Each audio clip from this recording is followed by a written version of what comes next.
Bismillahirrahmanirrahim. Assalamualaikum warahmatullahi wabarakatuh. Waalaikumsalam warahmatullahi wabarakatuh. Ibu mohon salah seorang untuk menyiapkan ya sebelum kita mulai kegiatan KBS yang ini.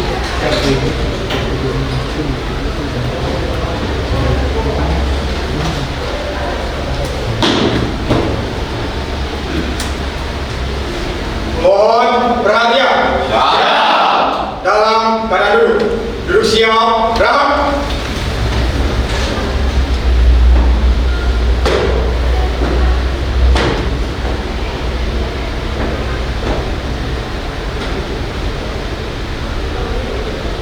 Bapak Taruna 11 NKB 3 siap mengikuti pembelajaran. Lanjutkan.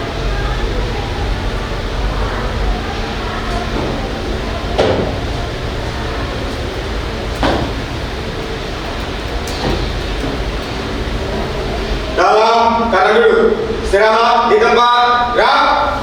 Assalamualaikum warahmatullahi wabarakatuh. Waalaikumsalam warahmatullahi wabarakatuh. Selamat siang semuanya. Siap. Baik anak, kali ini insya Allah kita akan melakukan kegiatan pembelajaran.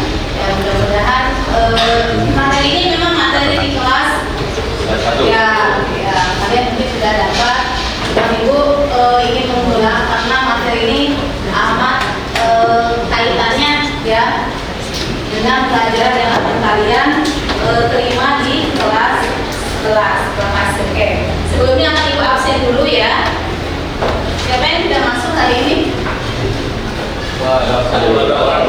Afif, ada Afif.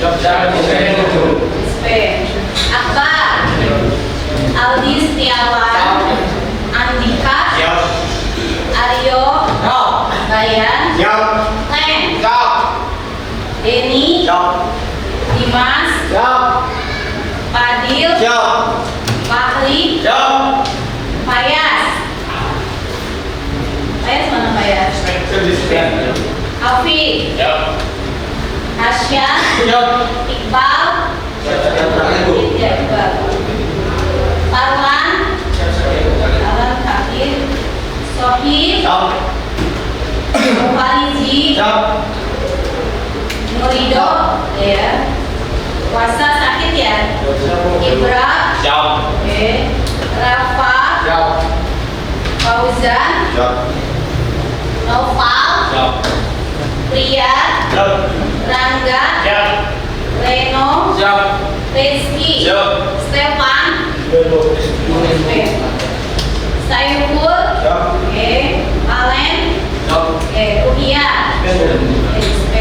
Tadi ada 3 orang teman kalian yang tidak masuk hari ini ya. Kita doakan mudah-mudahan cepat sehat bisa lagi kegiatan yang baik. Sebelum kita mulai kegiatan KBM, ada yang suka tebak-tebakan nggak ya? Ada yang suka tebak-tebakan ya? Oke, kira-kira apa ya Pak Yas ini? Daun, Pak? Pan? Oke. Buat apa sih gunanya daun pandan? Ada yang tahu ya? Buat apa? Santan? Pewarna alami. Oke. Jadi bubur kacang sedikit ya. Oke, next lihat kembali nih. Apa nih? Imaji. L-nya disilang ya. Imajinasi. Oke. Nasi kucing. Ada yang suka pernah makan nasi kucing belum? Yang pada disebut nasi kucing?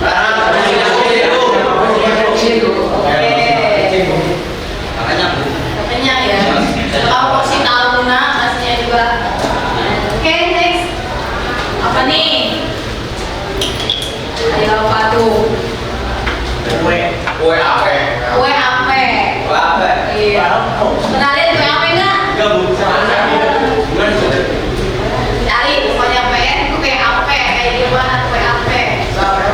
Oke.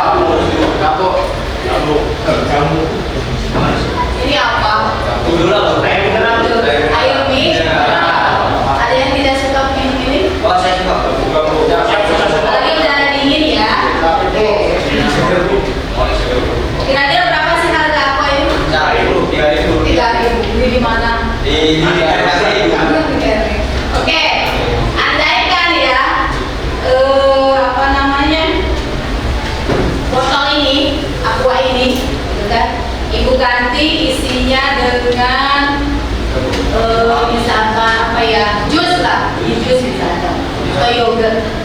Harganya kira-kira gimana? Mahalnya yang mana? Ya, yogurt. Kemudian ibu ganti lagi nih isinya dengan madu. Harganya gimana? Madu. Kemudian isinya ibu ganti lagi dengan parfum. Walaupun ya botolnya ini sama, ya walaupun botolnya sama, tapi isinya berbeda. Anggaplah botol ini adalah kalian, ya manusia, tapi dengan isi yang berbeda, gitu kan? Terus kemudian anggap pula isinya itu adalah apa? Karakter. Karakter itu bagi jadi berapa? Dua. Apa saja itu? Iya betul. Karakter yang baik dan karakter yang buruk. Kalau karakter baik contohnya apa? Yang Ben. Karakter baik contohnya apa? Rajin belajar, disiplin, tanggung jawab, jujur, taat. Terus sekarang kalau karakter jelek apa?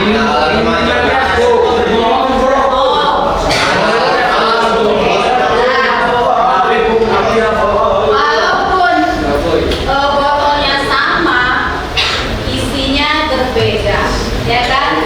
Ini akan memberikan apa? Ya, rating nilai kalian itu akan berbeda. Kalau kalian memiliki karakter yang positif, yang baik, pasti akan banyak apa? Ya, disuka. Berbeda dengan kalian misalkan apa tadi? Ya, memiliki karakter yang kurang baik, misalkan bohong, gitu kan? Apalagi tadi, ya, itu pasti banyak orang yang tidak suka. Proses pembelajaran, ya, itu juga merupakan proses untuk apa? Bentukan karakter. Iya, itu proses ya, pembelajaran sini. Jadi ibu harapkan ya, mulai saat ini kalian mulai menghindari, menjauhi sikap-sikap apa? Pikiran-pikiran takut ini, takut itu, sesuatu yang belum terjadi. Gimana ya nanti kalau lulus pesimis gitu kan? Ini. Nah, itu dari sekarang udah mulai di apa? Iya. Ingatan masa lalu yang buruk. Dulu pernah punya kejadian apa? Lupakanlah, jangan sudah ya.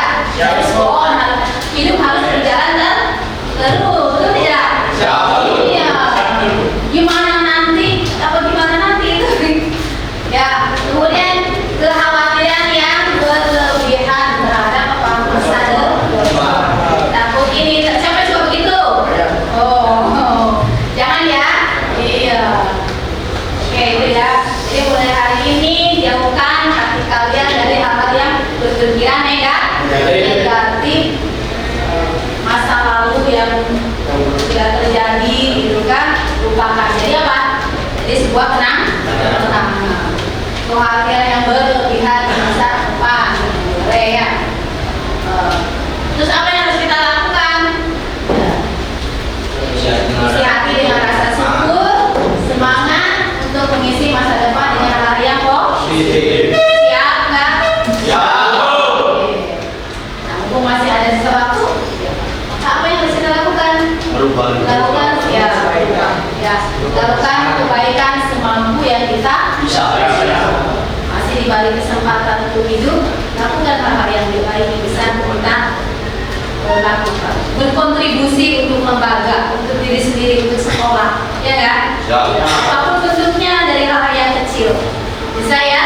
Niatkan dalam hati. Oke, baik. Ada yang tanya sampai sini? Mudah-mudahan bisa apa ya, menjadi ya semangat, ya bisa inspiratif. Mungkin yang pernah kalian dengar, kalian baca, juga bisa membuka, bisa meningkatkan semangat kalian untuk belajar.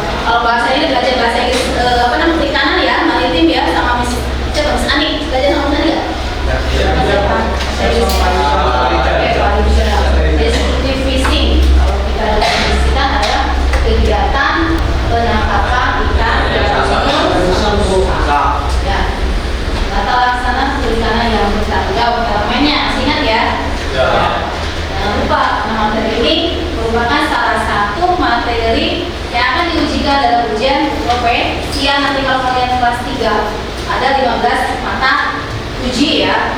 Kalau pelajaran ini nggak lulus berarti diulang lagi. Iya lama, mahal lagi ya. Next ya. Nah, tujuan pembelajaran yang mudah-mudahan nanti setelah kegiatan KPM ini kalian bisa memahami apa yang namanya definisi ya, konsep kegiatan perikanan. Karena kita orang nautika lebih ke arah penekanannya apa kegiatan operasi penangkapan seperti apa sih ya, kegiatan penangkapan yang susah itu contohnya apa gitu kan, metodenya seperti apa itu itu ya cara penekanannya berbeda dengan jurusan-jurusan ya. Oke. Kemudian mengenai ini dampak negatifnya. Dampaknya apa yang kira-kira ditimbulkan buat ekosistem perairan, sungai, mangrove, kemudian apa? Terumbu karang nih, terumbu karang kan? Iya. Kemudian kira-kira solusi yang bisa kita ambil ya dengan adanya kegiatan penangkapan. Kamu kan belajar pengoperasian alat tangkap ya, alat tangkap apa saja yang kira-kira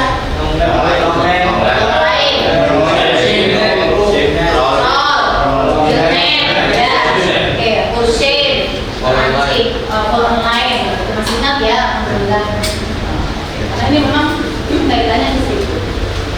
Ini ya tujuan pembelajarannya. Nah, itu ada pertanyaan pemantik nih. Coba ada yang bisa menjawab, mau nyoba nggak pertanyaan yang nomor 1 nih? Kegiatan penangkap ikan yang dapat dikategorikan sebagai yang bisa merusak lingkungan.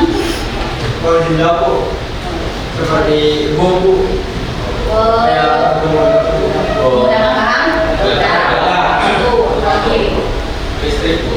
apa gitu stroke kenapa? Karena itu membuat ikan-ikan yang hasilnya juga mati tuh. Terus efek ke pelakunya apa? Bisa bahaya buat kita kalau kita tidak menggunakan alat keselamatan, misalkan menggunakan sarung tangan atau yang lainnya ya. Karena tubuh kita sebagai alat apa? Konduktor pengantar listrik ya. Baik, betul nggak? Iya. Satu. Nah, oke, ada lagi nggak? Bukan harimau. Bukan harimau kalau dalam bahasa kita, kalau bahasa apa namanya? Baik, kontrol. Terus apa lagi? Bu, kenapa troll di luar negeri masih banyak digunakan, gitu kan?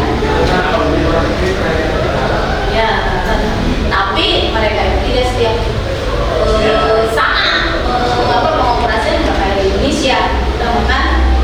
Jadi mereka waktunya tertentu. Ada apa namanya? Ya. Kemudian 2, pertanyaan romantik yang kedua. Kira-kira apa? Isu-isu, kalau isu-isu itu apa? Masalah, gitu kan? Kira masalah itu yang terjadi di bidang perikanan baik nasional maupun internasional ngetren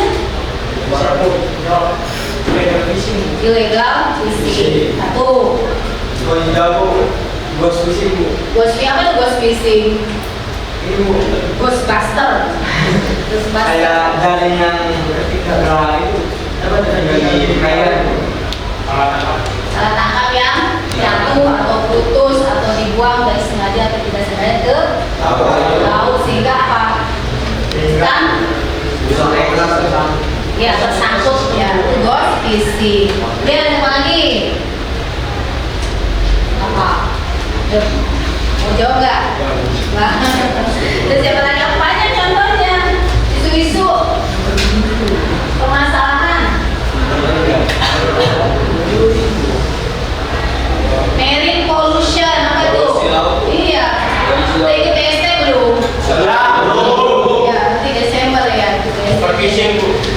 Overfishing ya. Terus kemudian apa lagi? Pencemaran itu merupakan satu isu lingkungan ganti bisa polusi laut. Kalau di kapal apa kira-kira? Asap apa cerobong? Ya. Pahaminya betul, betul sekali. Anak yang berapa tuh? Empat. Anak pahaminya satu atau dua? Berat satu. Oh, buka lagi ya. Anak yang berapa? Anak satu. Ya. Oke, yang tiga. Pertanyaan pemahami ketiga. Apa yang akan terjadi jika terumbu karang besar karena penangkapan ikan dengan menggunakan bom? Rusak ya. Fungsi terumbu karang untuk apa? Ya, bisa untuk feeding ground, ya, spawning ground, terus apa lagi? Selling ground, tempat pembiakan, ya. Terus, bagaimana dampak penangkapan ikan menggunakan bahan peledak terhadap ekosistem laut? Dampaknya? Ekosistem, terus, ya, keanekaragaman. Ya, spesies ikan akan mengalami lepu. Kalau di bom itu kan senyawa kimia ya. Tentu saja nanti akan ikan-ikan yang tertangkap itu kan jumlahnya massal banyak, kan? Ya. Sehingga kalau bisa dikonsumsi juga itu akan berdampak pada kesehatan manusia. Ada yang ditanya nggak? Oke, kamu tanya pemanti. Bisa ya? Oke, next. Coba perhatikan kamu. Ini tadi bilang banyak. Ya, betul nggak? Ini apa? Ikan apa ini? Jumat. Jerat oleh? Ya. Kalau jaring itu bahannya ada apa? Nasi itu apa bahasanya? Kalau lihat ikan ada bahasa anak-anak. Sintetis. Ya. Ada yang terbuat dari bahan alami, kan artinya bahannya sudah dengan eko, ada yang dari sintetis, gitu kan? Kalau yang kita pakai dari bahan rata ya. Karena kalau dari bahan alami itu apa? Mudah rapuh. Kalau kita tidak pandai merawatnya. Dan ini ya. Kalau mangrove ini lebih ke arah apa? Ya, greenback ya bahasa kita sih. Waktu kelas 1 kalian ikut apa namanya pas ya, ada yang pas dengan Bu Fitri ya. Ya, dari mulai apa ya? Ambil bijinya ya. Ini terus ditanam. Tak berapa bulan itu ditanam itu lama juga Bu ya. Ya, terus ditanam di mana waktu kemarin? Tripol B ditanam di mana? Di Kejawanan ya. Di sisi sini nih, harusnya kalau jauh kan? Di Bodek. Ya, oke. Ini mungkin salah satu bentuk. Ini mungkin bukan kegiatan mereka yang rusak, tapi yang mendukung. Ya, tujuannya untuk apa? Pengirisan oleh air, istilahnya abrasi ya. Oke, next yang ini gambar apa nih? Ya, itu ada apa? Di ekosistem mana itu? Terumbu karang yang indah di mana? Ada yang punah belum? Yang dekat yang mana yang dekat?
ingat nggak bulannya?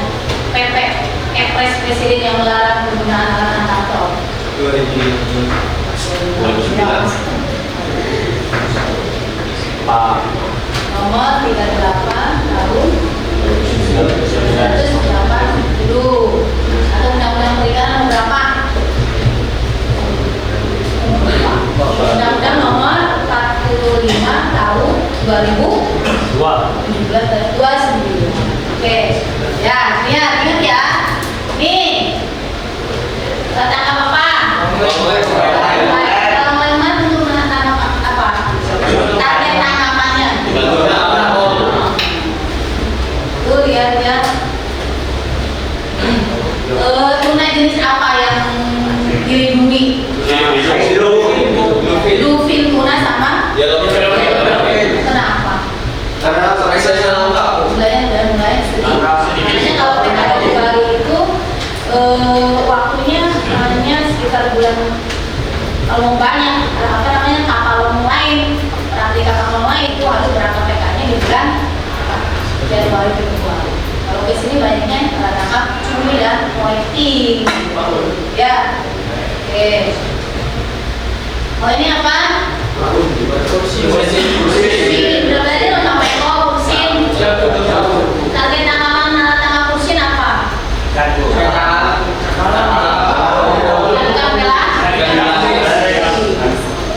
Sistem pengoperasian settingnya apa?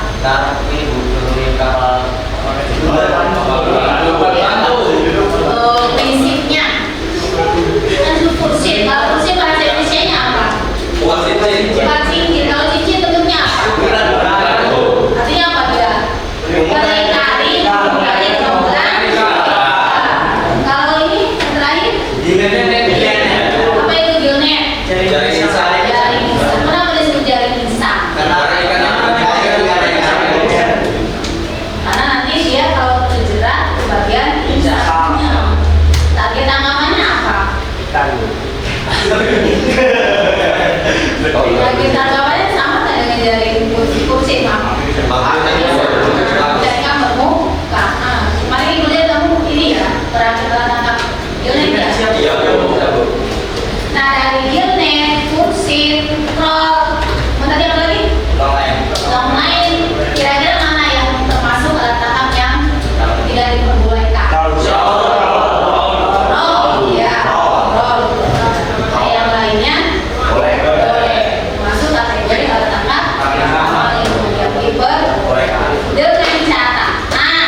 Indonesia sejak tahun 1980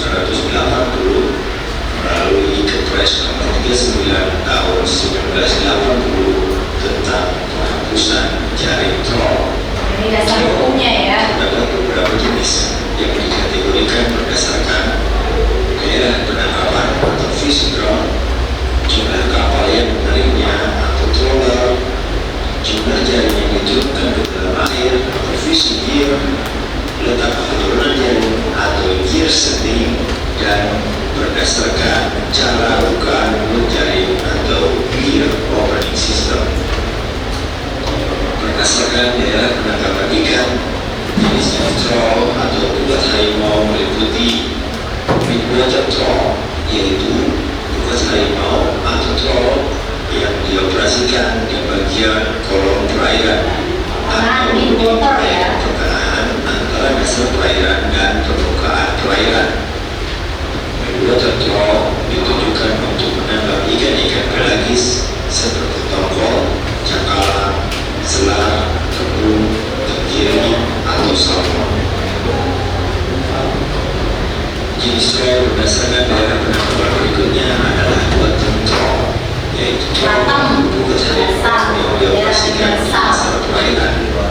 Bottom troll ditujukan untuk menangkap ikan dengan berbagai spesies ikan-ikan demersal seperti udang, kepiting, ikan segar, dan ikan lainnya. Papua banyak apa?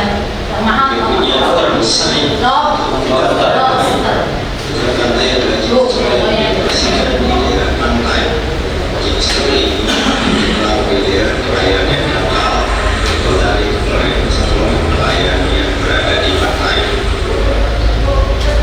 Berdasarkan jumlah kapal penariknya, maka troll dibagi menjadi pair troll, yaitu troll yang ditarik oleh dua buah kapal, dan single ship troll, yaitu troll yang ditarik oleh satu buah kapal.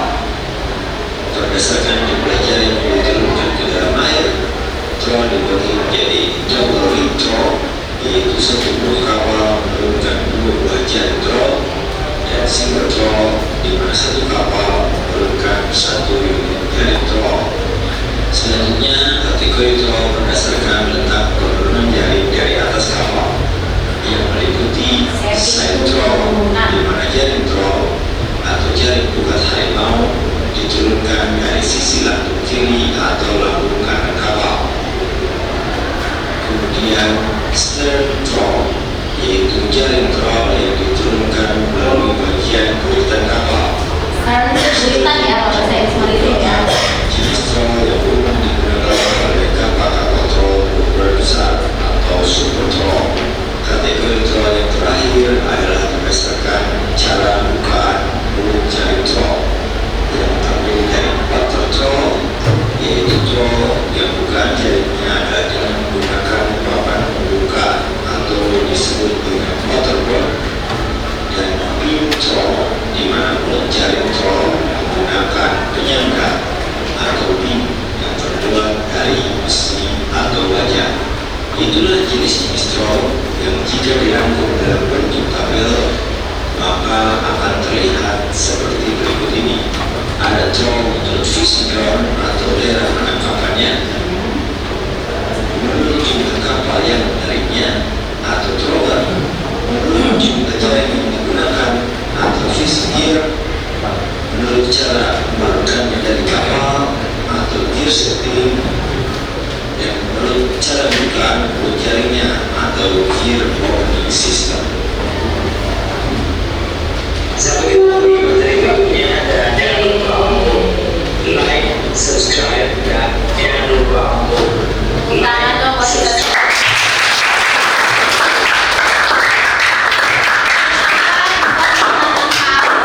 Kalau itu pemerintah melarang karena metode kalau itu kan sweep, kalau sweep nyapu. Kalau kita nyapu gimana sampai bersih kan? Jangan ada yang tersisa.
efeknya apa namanya dikasih tanggapan yang banyak dan pemerintah juga belum memberikan apa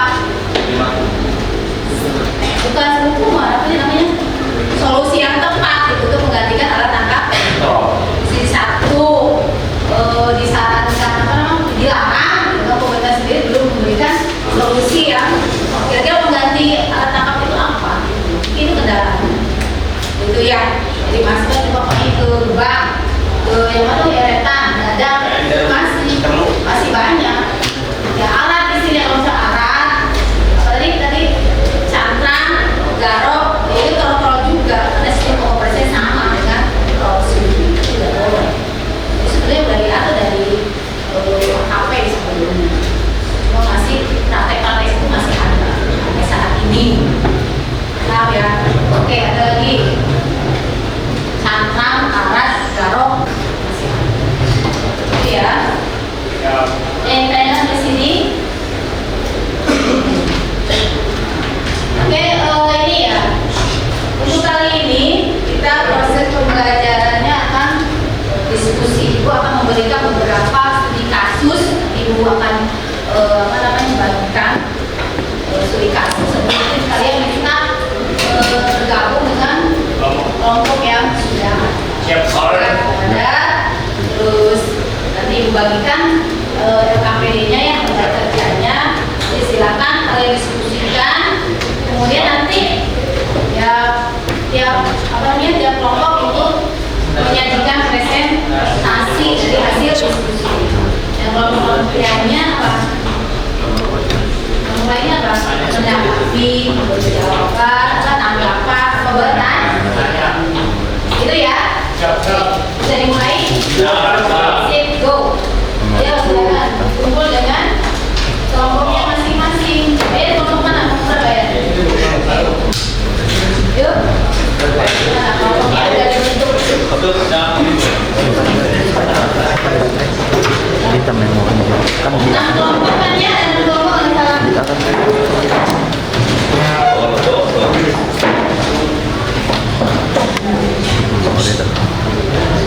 Ini satu, kelompoknya kelompok satu. Kelompok apa? Kayak kelompok ini, Munasar. Tri. Ini satuan. Tulis nama kelompok anggotanya ya. Itu kelompok ada kelompoknya. Rekening. Nah, oke. Lagi. Kelompok ada kelompok 1, 2, 3, 4. Itu yang berbagian. Siap. Batik.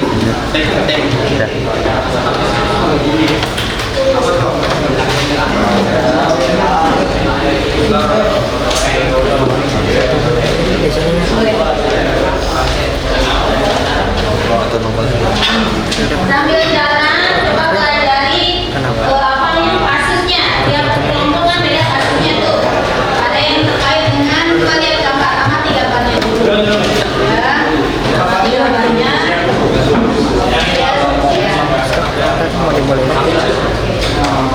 Dan nanti kamu jawabannya ibu udah kasih di lembar paling belakang. Ya, itu kan yang udah disediakan. Amati dulu ininya, kemudian gambarnya coba dilihat. Apa? Gak pusing dong. Nah sini, enak. Iya, ada aja. Biasa. Ini, jangan sendiri. Ini kan ada itu. Di sini. Jadi kamu jelaskan dulu gambar itu tentang apa gambarnya. Deskripsi tentang apa, bukan gambarnya. Yang pakai kertas merah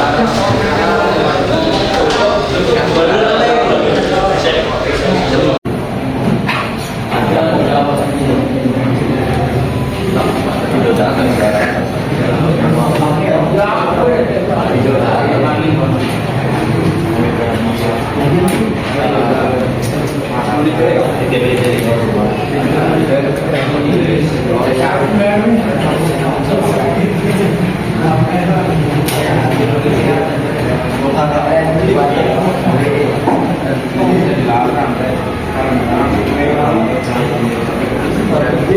Rangga satu kelompok siapa Rangga?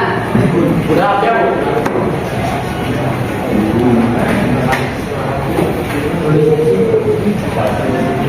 Ayo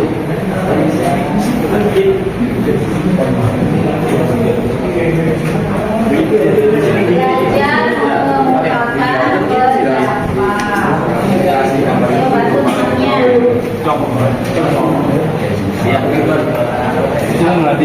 Pertanyaan ini kan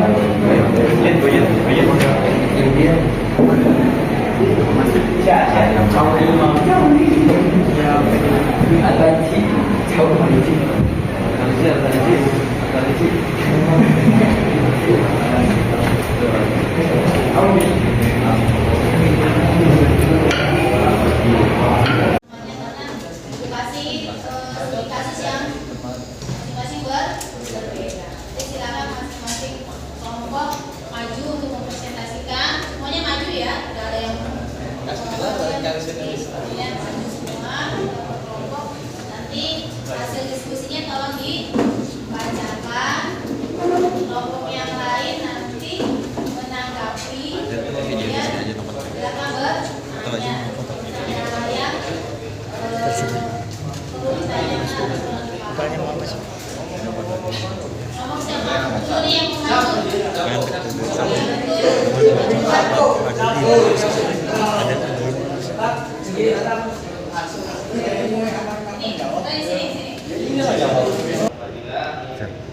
Saya Rambang, dan saya Madrapal, saya Manuki Lariano, saya Budi Daya.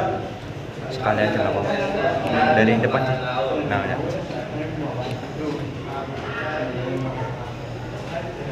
Ini adalah gambar laut Sama ibunya. dan dampaknya buruk bagi ekosistem laut. Selain itu, tidak enak dipandang bagi turis atau orang yang sedang menikmati laut.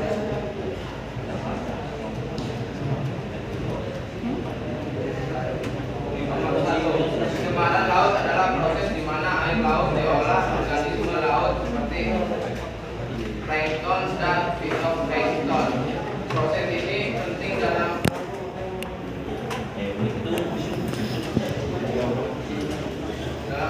siklus karbon global karena menghasilkan senyawa organik yang dapat diserap oleh organisme laut dan kemudian masuk ke dalam rantai makanan.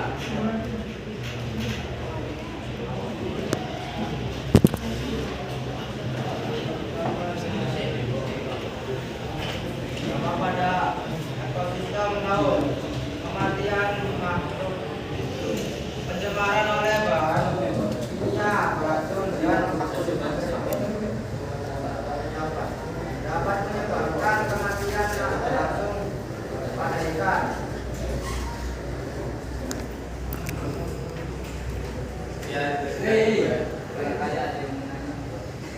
Presentasi dari kelompok kami,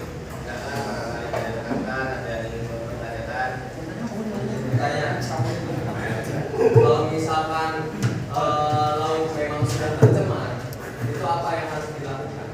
Ya, kesadaran diri bagi manusia. Sudah tercemar.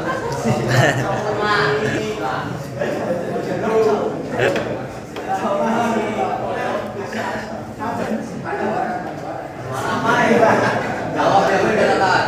Ayo itu jadi jawab pertanyaannya. Instruksi rekan. Oh, beli. Tambahkan rekan, pertanyaannya rekan. Bagaimana cara menyadarkan masyarakat supaya bisa kayak menjaga lingkungan laut gitu rekan? Oh, mengingatkan. Mengingatkannya sini. Kalau tetap dilaksanakan itu gimana? Melihat video Aceh.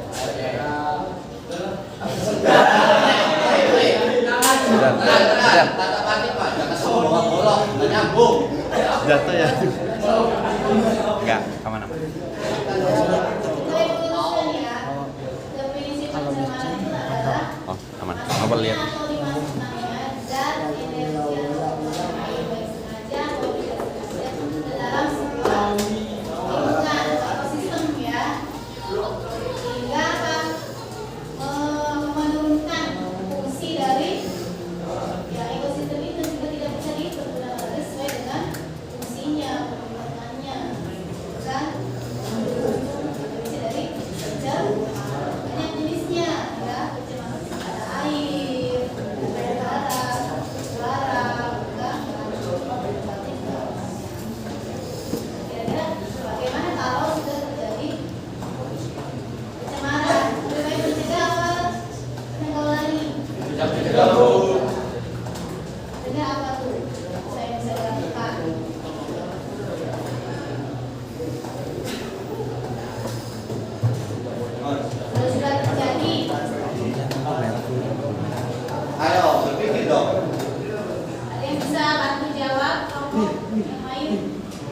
Untuk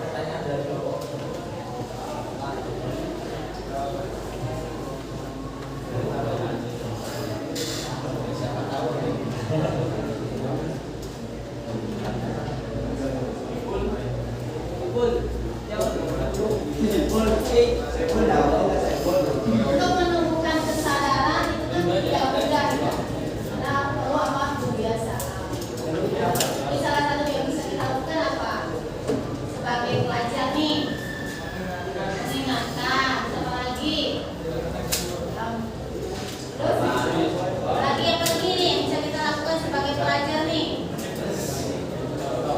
Ya, udah sebagai Berikan contoh yang terbaik juga. gerakan asa itu ada sama apa untuk apa konkret ya tindakan yang bisa kita lakukan ya. Terus apa lagi? Ini contoh apa? Ada lagi? Dampaknya banyak ya. Tentu saja kenyamanan akan berkurang. Ya, tadi betul. Apa namanya? Ya, pesan yang dari ceritanya dari ini. Kalau di laut gimana? Sama kan? Iya, siapa yang mau ke laut kotor? Kan? Ini apa rasa cinta? Paling cinta pada laut. Dan kalau udah cinta, apa yang bisa kita lakukan? Ya, merawat. Beberapa tempat sedang kerja.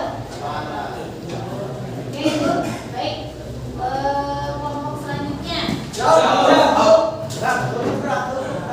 kasih ya. Ini apa tuh kelompoknya agak?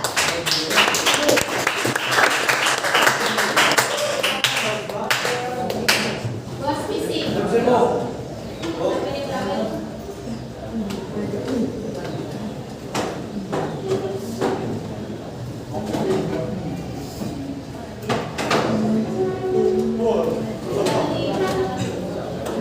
Assalamualaikum warahmatullahi wabarakatuh. Waalaikumsalam warahmatullahi Wabarakatuh.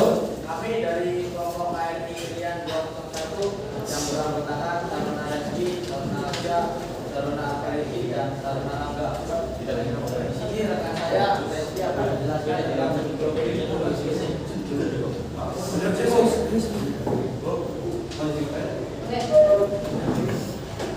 Jadi saya akan membacakan tentang bos phishing. Bos phishing adalah istilah yang merujuk pada perangkat ikan yang tidak disengaja dan tidak terkendali oleh peralatan penangkapan ikan yang hilang atau ditinggal di laut. Peralatan ini seperti jaring, pancing, perangkap, terus beroperasi dan menangkap ikan dan makhluk ikan lainnya meskipun tidak ada yang mengendalikan. Oke, menurut riset, FAO mengklaim bahwa lebih dari 640.000 ton sampah di laut itu termasuknya adalah sampah-sampah bekas penangkapan ikan. Contohnya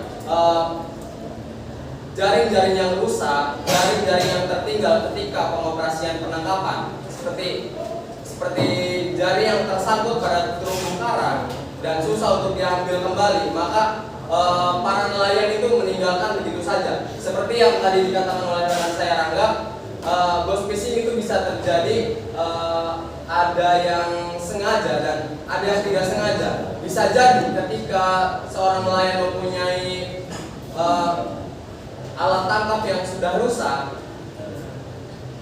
dengan sengaja mereka membuang atau meninggalkan di laut begitu saja. Dan juga ada beberapa nelayan yang memang kondisinya terdesak karena jaring itu tersangkut pada terumbu karang lalu susah untuk diambil, maka dari itu dilepaskan begitu saja karena susah untuk mengangkat kembali. Seperti itu. Cara mencegah ghost fishing itu diantaranya selalu perbaiki alat tangkap yang akan digunakan ketika mengoperasikan. Sebelum pengoperasian, alangkah baiknya kita memeriksa kembali alat tangkap apakah layak untuk dioperasikan apa tidak. Jika tidak, maka perbaiki terlebih dahulu. Yang kedua, tidak mengoperasikan alat tangkap di daerah terumbu karang karena berpotensi untuk tersangkutnya jaring itu. Karena untuk mencegah terjadinya ghost fishing. Yang ketiga, tidak membuang alat tangkap jenis apapun ke laut. Nah, itu adalah tugas untuk menyadarkan nelayan-nelayan bahwa untuk tidak membuang sampah, membuang alat tangkap yang sudah merusak ke laut. Oke. Berikutnya saya akan menjelaskan tentang dasar hukum mengenai ghost fishing. Di antaranya di pengaturan internasional ada konferensi PBB tentang kucing laut dan organisasi pangan dan pertanian atau FAO, dan di peraturan nasional ada peraturan Menteri KP nomor 18 tahun 2021, peraturan Menteri nomor 2 tahun 2015, dan standar perikanan MSC. Dari peraturan tersebut di dalamnya berisi yaitu larangan tentang membuang alat tangkap ikan di laut lepas, dan berisi larangan tentang menggunakan alat tangkap yang dapat merusak habitat laut atau destructive fishing. Baik, sekian dari presentasi dari kelompok kami. Kurang lebihnya mohon maaf bila ada yang ditanyakan, silakan. Ada yang mau ditanyakan? Oke, bagus ya. Kelompok ini saya ingin menambahkan tadi betul yang disampaikan bahwa ghost fishing itu karena salah satunya jatuhnya alat tangkap ke perairan, baik itu sengaja ataupun tidak. Bisa tadi karena memang putus kena baling-baling kapal, ya kan? Jadi ya udah biarkan saja jatuh. Terus sengaja dengan kondisinya rusak, nggak bisa diperbaiki lagi, dimanfaatkan lagi, perbaiki ke malah apa namanya? Yang biayanya lebih besar, lebih beli gitu daripada buat bagi waktu. Apa namanya sih hitam ya kalau kita mah itu menyurai dan sebagainya. Kita jual. Maka ini kasusnya kan kita banyak menggunakan dari bahan bisa gitu. Jadi makanya sebelum nelayan melaut ada persiapan. Itu salah satunya adalah mengecek kondisi alat tangkap kita. Itu jangan sampai pada saat berangkat dari fishing base ke fishing ground, si kondisi alat tangkapnya banyak yang rusak, banyak yang bolong-bolong.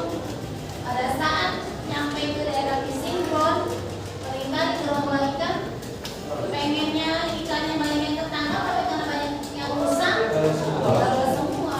Ya, harusnya target tripnya hanya 4 bulan, lalu nambah tripnya karena hasil target makannya ya kurang memenuhi. Oke, gitu ya. Terima kasih, kita beri aplaus untuk teman-teman ini.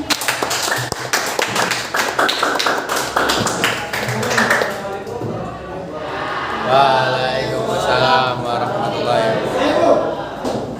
Oke ya, video. Mana deh? Gambar deh.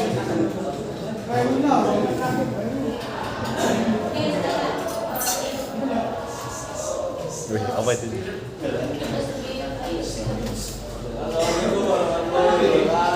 Waalaikumsalam warahmatullahi wabarakatuh. Kami dari kelompok ketemu yang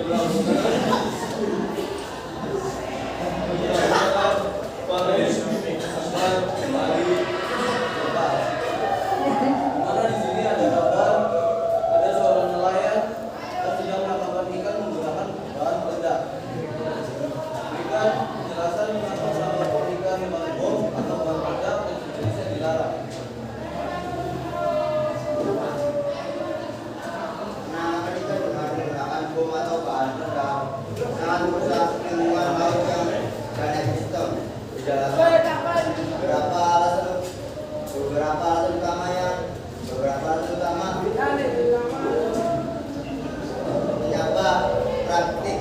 dilarang adalah karena 1. Merusak terumbu karang. 2. Membunuh berbagai jenis ikan. 3. Mencemari lingkungan. 5. Dan 4. Menurunkan populasi ikan. 2.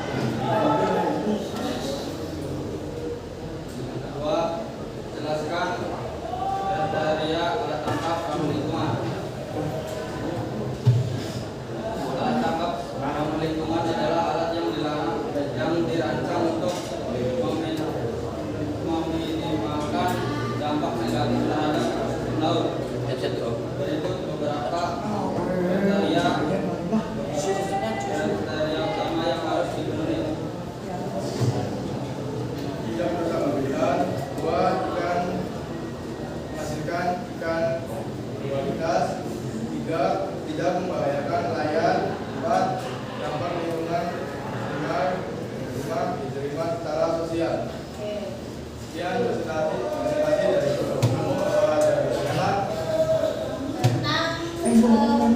Pengoperasian penangkapan ikan dengan bahan peledak.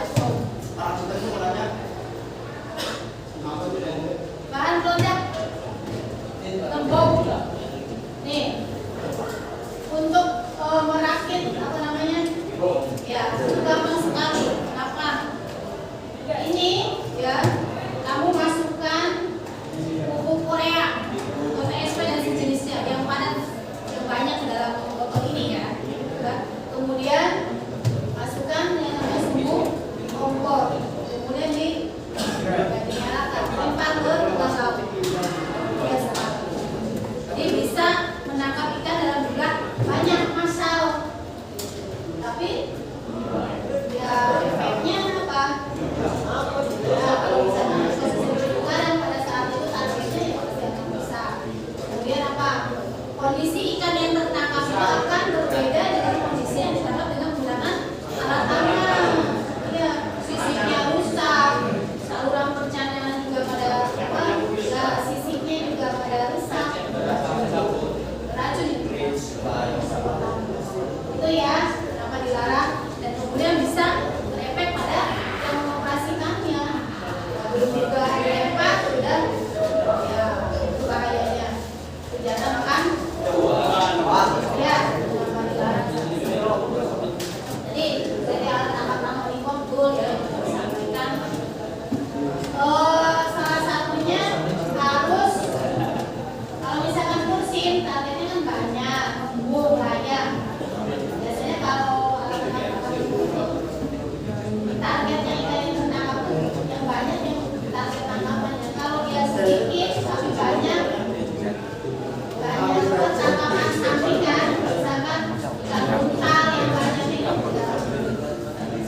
ya. Oke, ada yang ditanyakan? Dasar hukum dari penggunaan pemeliharaan itu apa ya?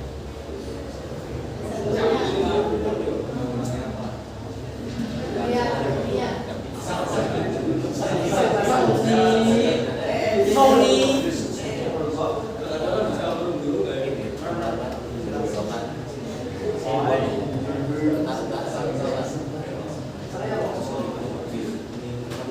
Dasar hukumnya apa?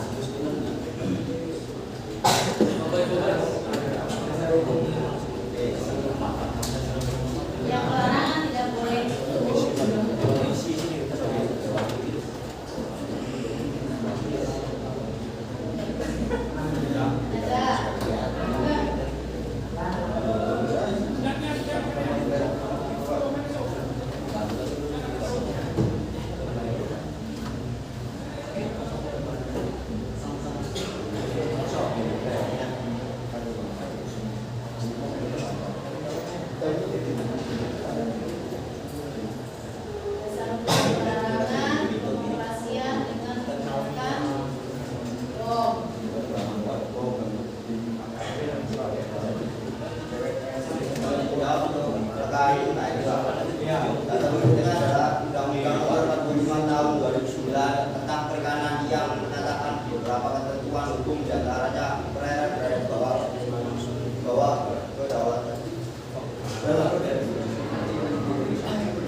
Assalamualaikum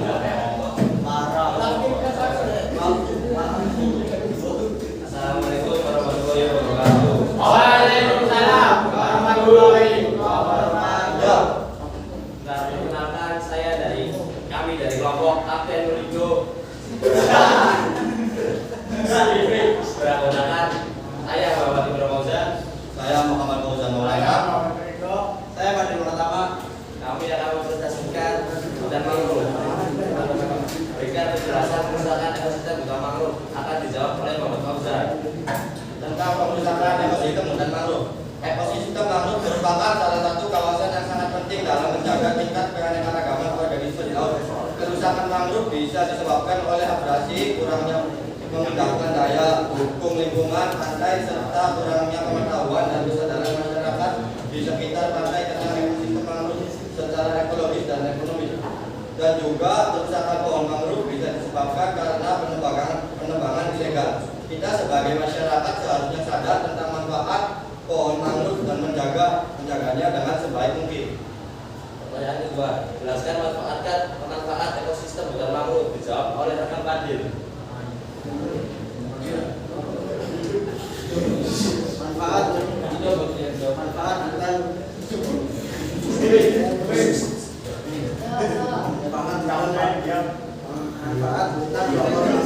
antara lain ya, pohon mangrove memiliki akar yang efisien dalam melindungi tanah di wilayah pesisir sehingga bisa menjadi Manfaat hutan mangrove sendiri antara lain ialah pohon mangrove memiliki akar yang efisien dalam melindungi tanah di wilayah pasir sehingga bisa menjadi pelindung pengikisan tanah terhadap air atau bahasa lainnya adalah abrasi. Hutan mangrove juga bisa dipenuhi akar pohon bakau dan berlumpur. Akar tersebut dapat mempercepat pengurangan limbah organik yang terbawa ke wilayah pantai. Pohon mangrove juga salah satu penyumbang oksigen terbesar di dunia. Ya, dari kelompok kami, apakah ada pertanyaan? Tentang mangrove.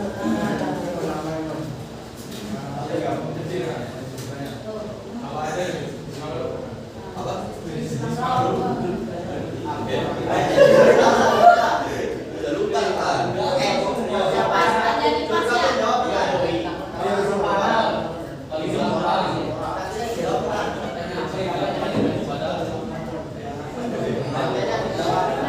Kelas 1 kelas 10 kamu jenis mangrove-nya apa?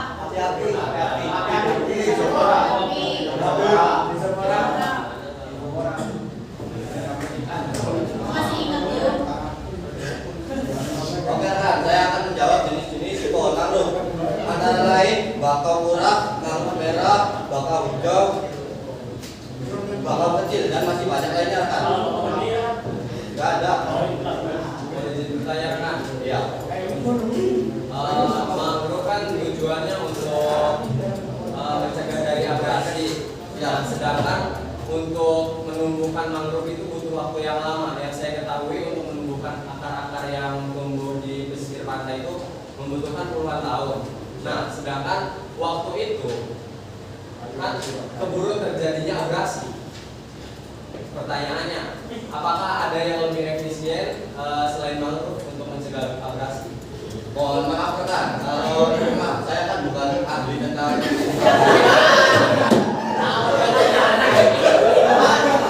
soalnya saya bukan ahli rekan. Kalau pertanyaan itu bisa tanyakan langsung ke ahlinya, ke pengurus pohon mangrove atau ya. Sebagai peserta bertanya kepada Kang Rido. Apa tanggapan Kapten Rido tentang orang-orang yang sengaja merusak pohon mangrove? Bagaimana?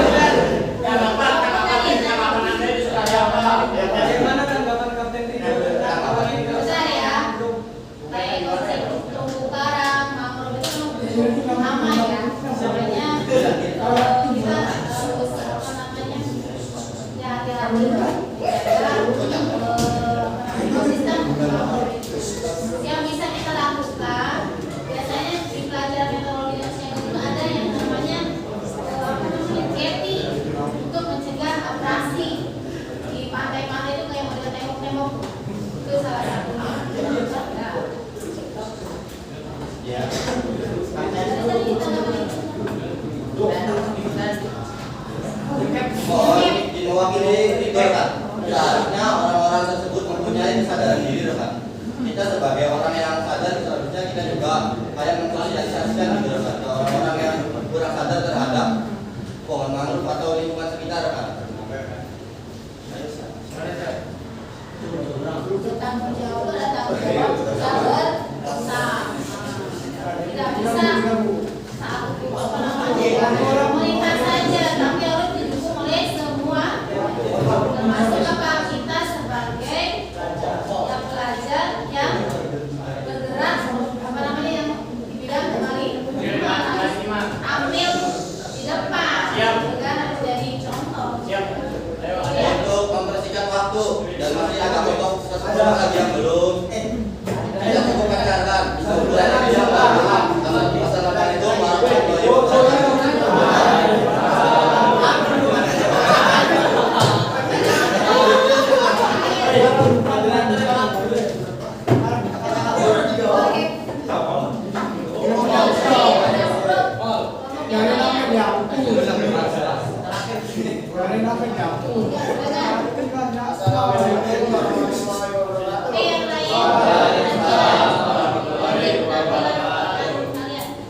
Kami dari kelompok ingin yang bersangkutan satu. Saya Ilham Faris. ini masih tahu. Nah, di sini kelompok kami akan menjelaskan tentang penangkapan alat tangkap drone. Alat tangkap drone itu biasanya dioperasikan di laut yang datar. Ada dalam ya. Dan alat tangkap drone juga bisa merusak ekosistem laut. Untuk bagian-bagian alat tangkap drone itu ada dua bagian. Yang pertama itu mulut jaring, yang kedua bagian belakang itu bagian pojok.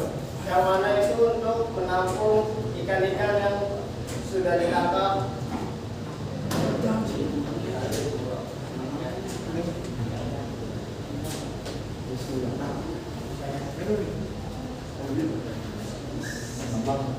Pertanyaan yang akan dijawab oleh rekan ketiga.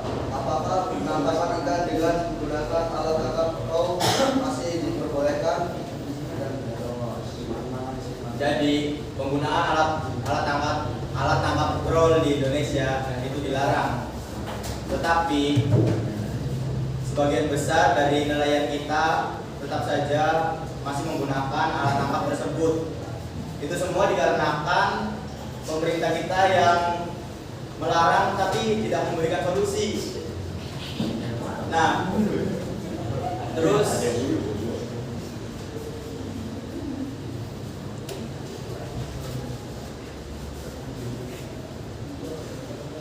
alat tangkap drone juga merugikan bagi laut. Contohnya merusak terumbu karang. Nah, terumbu karang yang rusak itu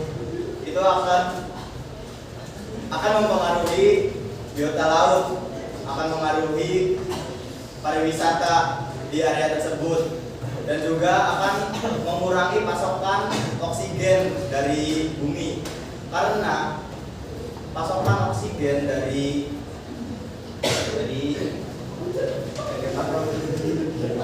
terumbu karang itu lebih besar daripada hutan-hutan tropis. Nah, terus juga alat tangkap drone juga menyapu semua yang di depannya, termasuk ikan-ikan yang masih kecil, penyu, ataupun ikan-ikan yang dilarang. Selanjutnya pertanyaan kedua. Ada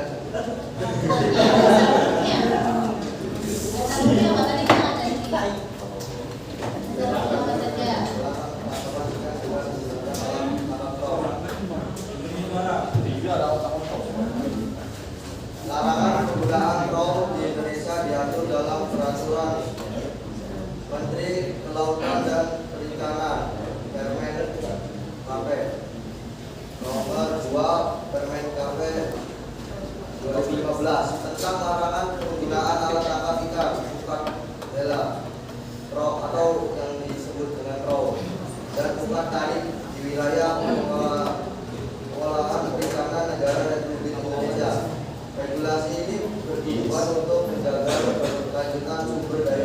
dan melindungi habitat penting di perairan Indonesia. Itu ada yang ditanyakan? Saya berkesimpulan tangkap pro itu dilarang. Yang karena banyak udah banyak ini yang sudah ada barang-barang atau perusahaan dari alam-alam sekitar dari tangkap pro tersebut. Contohnya seperti karena seperti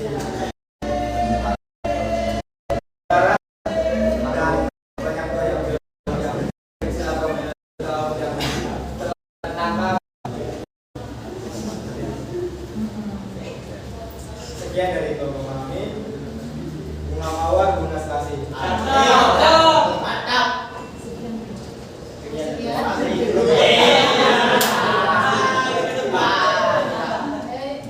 Wassalamualaikum. Oke, Oke, mau tanya. Tolong diperhatikan jangan ini ya.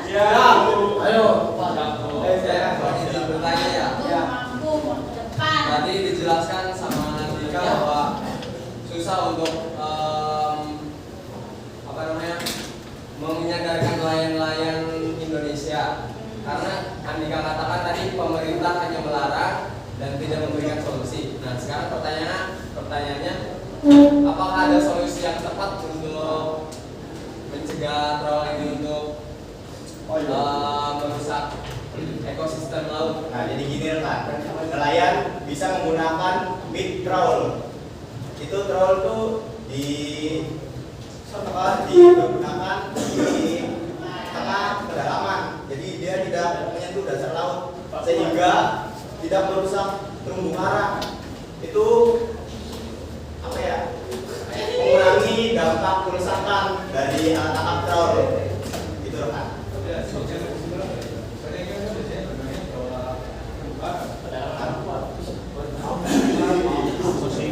Tadi kan masa ada yang bottom, mikro, ketiga kan, ya, lingkungan dan secara keseluruhan apapun bentuk pro namanya dan jenis tidak boleh. Ya dasar hukumnya sudah ada. Jelas. Hanya memang di luar negeri itu masih digunakan, tapi nelayan-nelayan di sana itu komitmen gitu kan. Jadi setiap waktu dioperasikan hanya pada musim tertentu, terutama pada musim lobster. Karena memang target tangkapan trawl itu sendiri adalah lobster. Kalau di kita cuma daerah mana? Papua di dasar. Papua di dasar. Jadi salah satu kan daerah Papua sana kan kayaknya perairan darat. Iya Bu. Ya kalau misalkan operasinya di perairan darat otomatis udah rusak semuanya. Ya itu dasar hukumnya PP nomor 38 tahu. Terus nomor berapa PP-nya tadi? Dan selain itu yang tadi yang dijelaskan di sini 38 tahun. Nomor berapa? Aku tahun berapa? Itu yang ada lagi yang awal-awal Kepres. 2005.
Mulai hari ini, detik ini, mari sama-sama kita niatkan apa? Belajar. Nikmati sebuah proses ya. Baik, Ibu ingin satu kata untuk pembelajaran hari ini. Siap. Hari ini mau Satu kata untuk pembelajaran hari ini.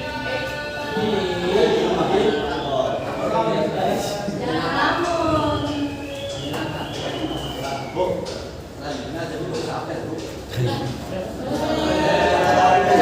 Satu kata untuk pembelajaran hari ini. Menyenangkan. Yuk. Seru. Mantap. Saya Seru. Lagi. Luar biasa. Lagi. Fokus. Ridho. Apa satu kata untuk menyanyi?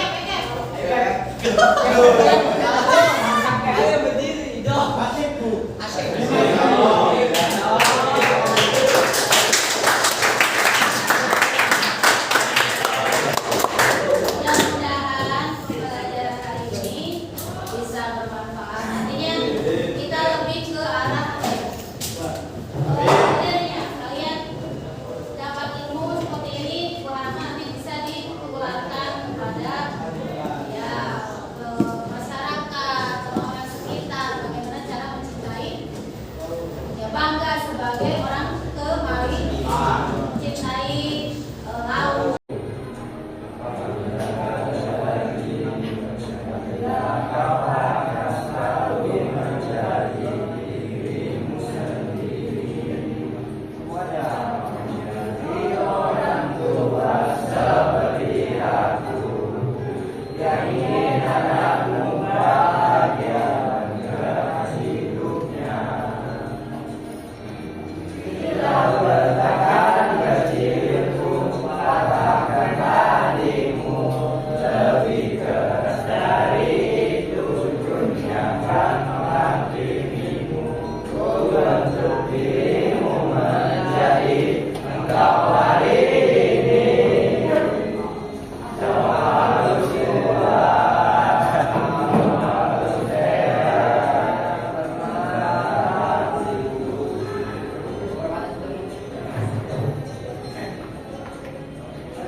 Bu, saya bilang berani Bu. Tentang orang tua dulu.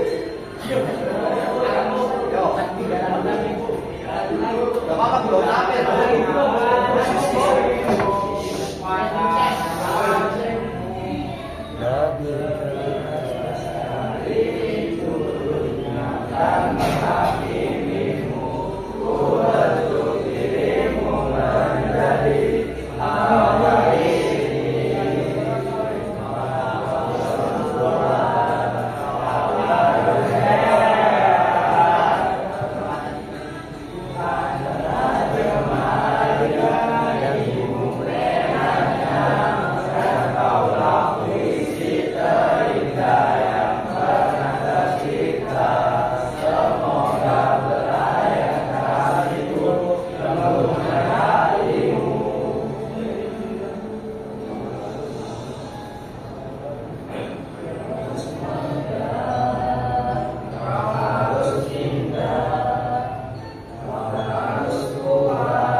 Siap.